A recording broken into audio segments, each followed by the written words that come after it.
क्या आपने कभी रात के आकाश को देखकर सोचा है कि क्या हम वास्तव में ब्रह्मांड में अकेले हैं? यह सदियों पुराना प्रश्न प्राचीन काल से ही मानव कल्पना को मोहित करता रहा है। अरबों तारों से जगमगाते ब्रह्मांड का विशाल विस्तार हमारे लिए एकमात्र जीवन रूप होने के लिए बहुत भव्य लगता है।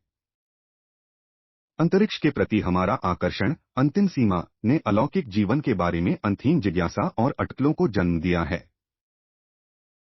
हम लंबे समय से अलौकिक प्राणियों के अस्तित्व के बारे में सोचते रहे हैं।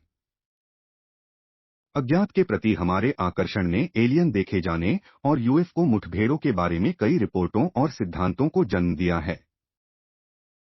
एलियन देखे जाने और यूएफओ मुठभेड़ों का इतिहास ब्रह्मांड जितना ही लंबा और रहस्यमय है। प्राचीन एलियंस के सिद्धांत हमारे इतिहास की टेपेस्ट्री में बुने गए हैं। उदाहरण के लिए पेरू में नाज़का लाइनों को लें। पृथ्वी की सतह पर उकेरे गए ये विशाल ज्योग्लिफ दशकों से वैज्ञानिकों को चकित कर रहे हैं। कुछ लोगों का मानना है कि वे अलौकिक आगंतुकों के लिए लैंडिंग स्ट्रिप्स थे। और फिर विस्मयकारी मिस्र के पिरामिड हैं, जिनका निर्माण आज भी हमें हैरान कर देता है। क्या इन्हें किसी दूसरी दुनिया के प्राणियों की मदद से बनाया गया होगा? जैसे जैसे हम 19वीं शताब्दी में यात्रा करते गए, विशेषकर यूएफओ में दृश्य सामान्य घटना बन गए। प्रसिद्ध 1897 ऑरोरा, टेक्सास यूएफओ घटना ऐसा ही एक उदाहरण है।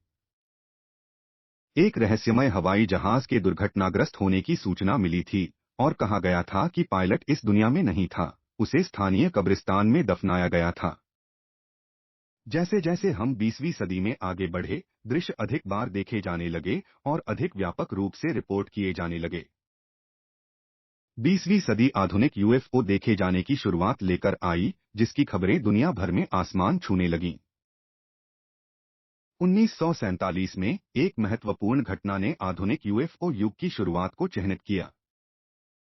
रोसवेल घटना, न्यू मैक्सिको में एक अज्ञात उड़ती हुई वस्तु की कथित दुर्घटना ने व्यापक जिज्ञासा और संदेह पैदा कर दिया। प्रत्यक्षदर्शियों ने मलबे को उनके द्वारा देखी गई किसी भी चीज से अलग बताया और विदेशी शवों के बरामद होने की अफवाहें बनी रहीं।